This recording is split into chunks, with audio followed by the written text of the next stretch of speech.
총독 앞에서 행한 바울의 변론 두 번째 보도록 하겠습니다. 사도행전 24장 16절에서 27절 말씀입니다.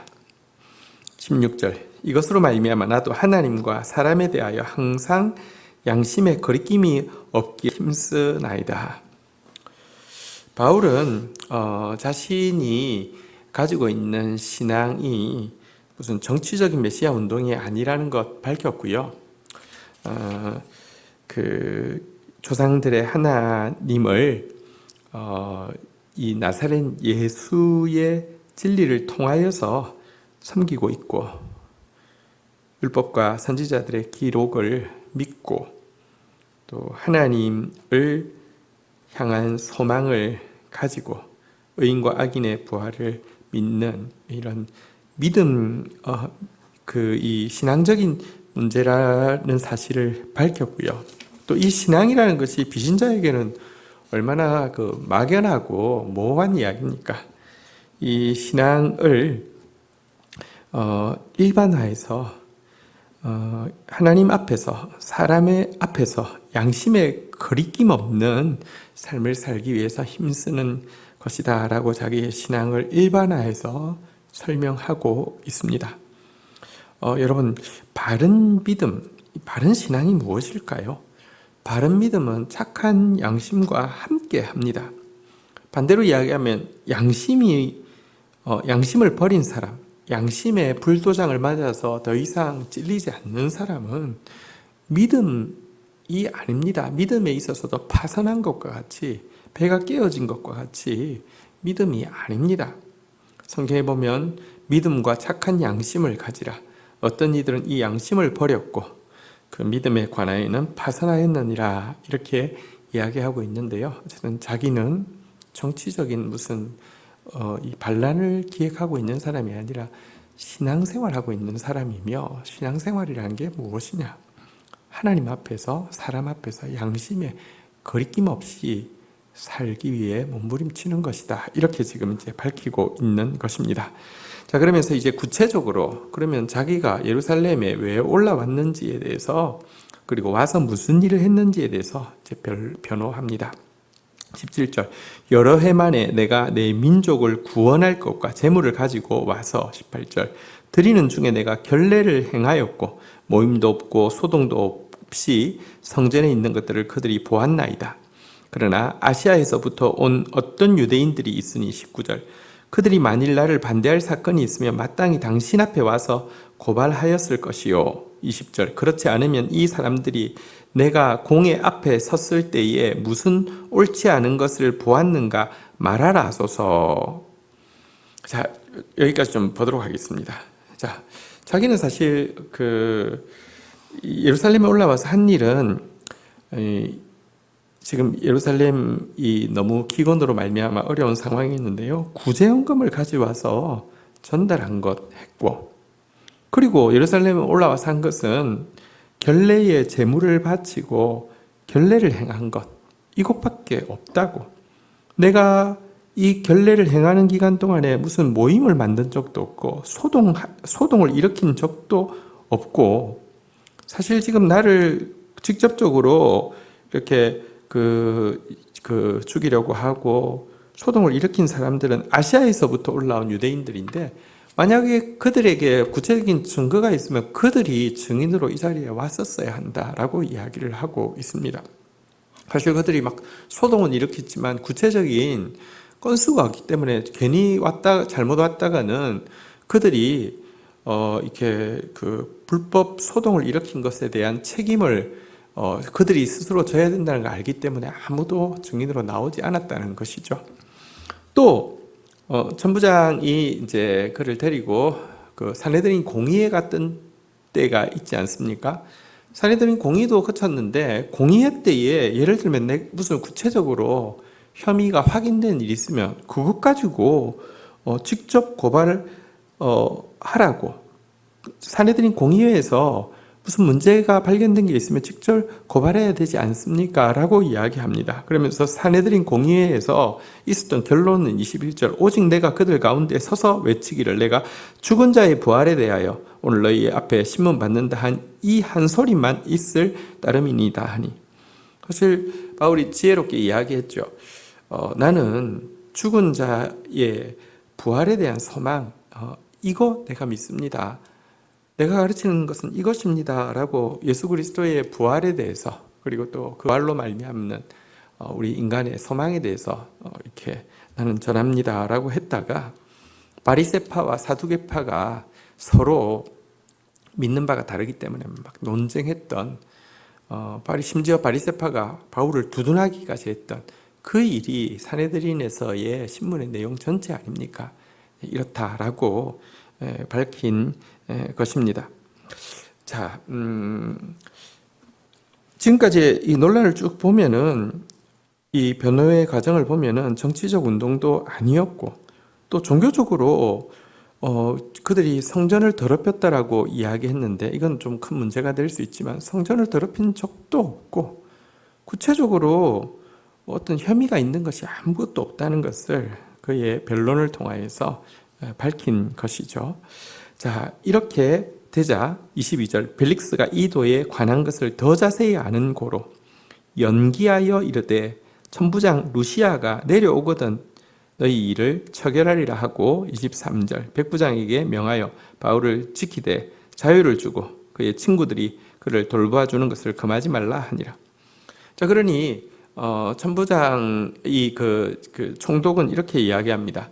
그러면 지금 예루살렘 안토니오 영의 책임자인 천부장 루시오가 오면 내가 좀 더 자세히 알아볼 테니까 지금 여기 고발하러 여기까지 온 아나니아, 그리고 또 뭐 사람들을 돌려보내는 것입니다. 내가 천부장 이야기까지 들어봐야지 알겠다. 그러니까 그냥 그들은 돌아간 것이죠. 벨릭스가 이렇게 한 것은 이게 그 골치 아픈 유대인들의 종교 문제이지 전혀 정치적인 문제가 아니라는 그 확실히 있었기 때문에 지금 얼버무려서 돌려보내기 위한 명분으로 삼은 것입니다. 실제 루시아가 와서 무슨 변론을 하거나 혹은 또 그 어떤 문제점을 지적하거나 그래서 재판을 다시 열거나 이런 일은 전혀 없었던 것 같습니다. 대신에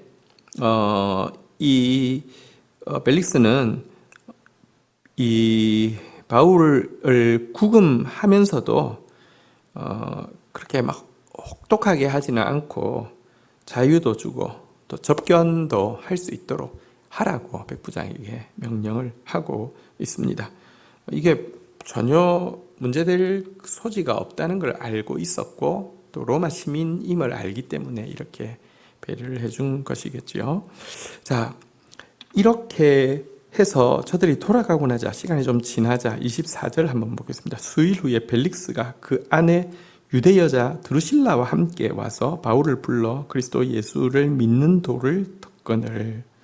자, 이제 대제사장이나 이 고소하는 무리들이 지나가고 나서 며칠이 지나자 벨릭스가 그 바울을 불러가지고 예수 그리스도를 믿는 그 도, 이게 도대체 뭔지 한번 들어보자라고 하면서 듣는 시간을 가졌다라고 되어 있습니다.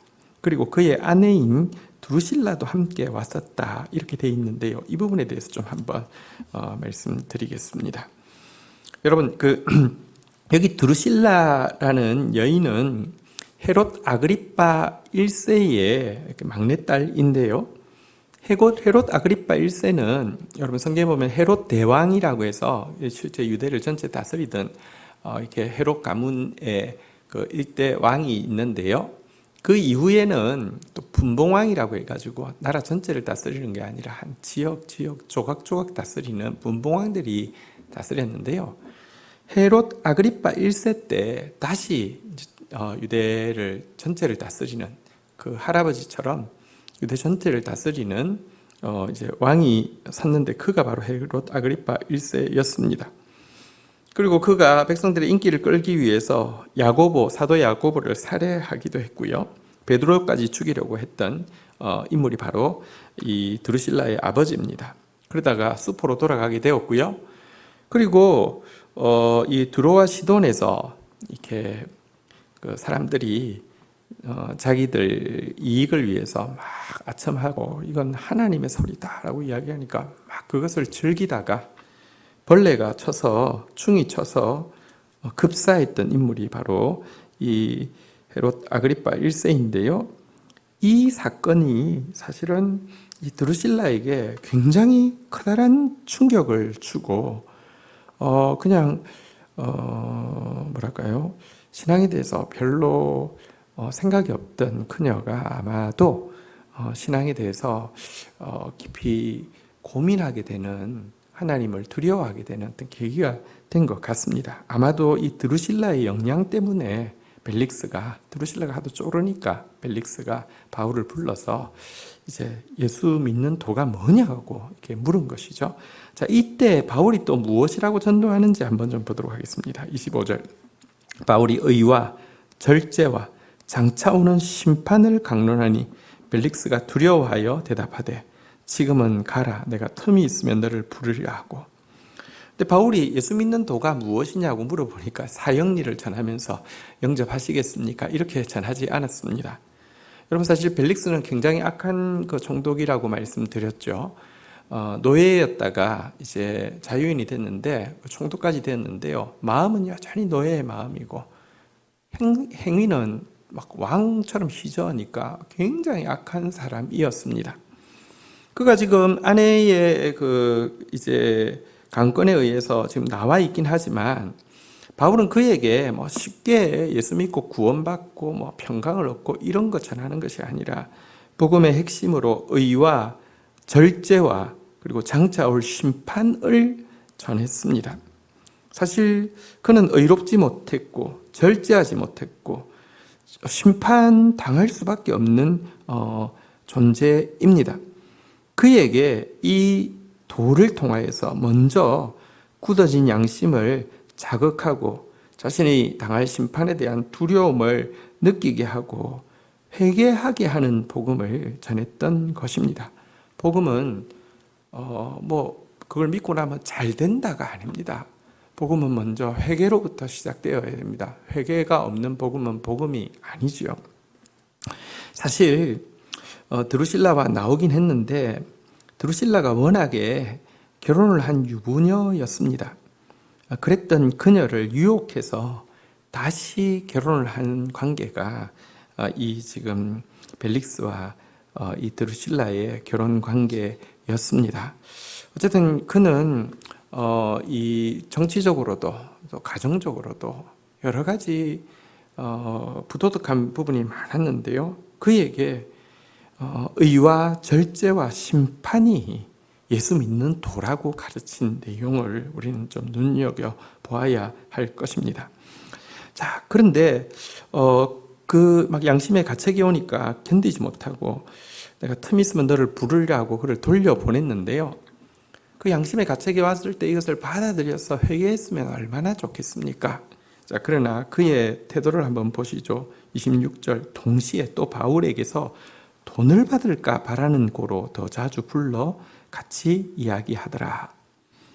근데요, 그래도 보내놓고 양심의 가책 때문에 견디지 못해서 보냈는데, 그러면 차라리 보십시오. 양심의 가책을 이기지 못하면 안 부르든지, 그러면 여러분 안 부르면은 이게 뭔가 돌처럼 마음속에 남아 있어서 고통하다가 정말 견디지 못해서 부르면 회개하고 뭔가 돌이킬 수 있을 텐데요. 양심의 가책이 와서 견디지 못해서 돌려보냈다가 즉시 또 부르고 자주 불렀습니다. 이때부터는 양심의 가책은 뒷전에 두고요. 저 사람이 구제 헌금을 가지고 예루살렘에 올라왔다고도 하고 거대한 팀을 움직인다고도 하고 온 세계를 다니면서 이렇게 일을 한다고 하니 무언가 뒷배가 있을 것이다. 돈이 있을 것이다. 하면서 돈 좀 받으려고. 그러니까 이게 무슨 총독입니까? 정말 노예의 마음으로 탐심으로 이렇게 행하는 사람임을 잘 보여주고 있습니다. 자, 그래서요 27절. 이태가 지난 후 보르기오 베스도가 벨릭스의 소임을 이어받으니 벨릭스가 유대인의 마음을 얻고자 하여 바울을 구류하여 두니라. 한번 보십시오. 그러나 결국은 지금으로 치면 유대인들의 탄원에 의해서 이제 총독 자리에서 탄핵을 당하게 되었습니다. 그런데 여러분, 그래서 그의 후임인 베스도가 총독으로 오게 되어서 교체를 하게 되었는데 그 기간이 무려 2년이나 걸렸는데요. 이 2년 동안 바울이 죄가 아무것도 없음을 알면서도 또 한편으로는 유대인들, 자기를 탄핵한 유대인들의 마음을 얻어서 반감을 조금이라도 누그러뜨리려는 의도로 바울을 석방하지 않고 있었던 것을 보게 됩니다. 진리가 왔는데 괴로워하다가도 사실은요, 결국은 돈만 생각하고 자기 이익만 생각하는 생각이 컸기 때문에 2년이나 바울을 곁에 두었지만 그는 회개할 기회를 결국은 찾지 못하였고 멸망할 수밖에 없었던 것입니다. 참으로 안타까운 모습이 벨릭스의 모습이라고 할 수 있습니다. 오늘 말씀 가지고 기도하며 나가도록 하겠습니다. 하나님, 바울이 그의 신앙에 대해서 하나님 앞에, 사람 앞에 양심에 거리낌 없이 행하기 위해서 힘쓰는 것이라고 밝히고 있는 모습을 봅니다. 하나님, 저희들이 바른 믿음 가졌을진데 착한 양심을 놓지 않게 하여 주시고 하나님과 사람 앞에서 양심에 거리끼는 일 하지 않도록 지켜주시기를 간절히 간구하고 소원합니다. 하나님, 오늘 이 벨릭스가 바울을 2년이나 곁에 두었고 또 아내 루스드라의 영향으로 또 이 도에 대해서 들을 기회도 가졌지만 하나님, 그가 이 진리 앞에서 두려워하는 마음과 또 거리끼는 마음이 있었지만 결국은 돈에 대한 욕심과 또 자기 이익에 대한 생각 때문에 회개할 기회를 놓치고 있는 모습을 보게 됩니다.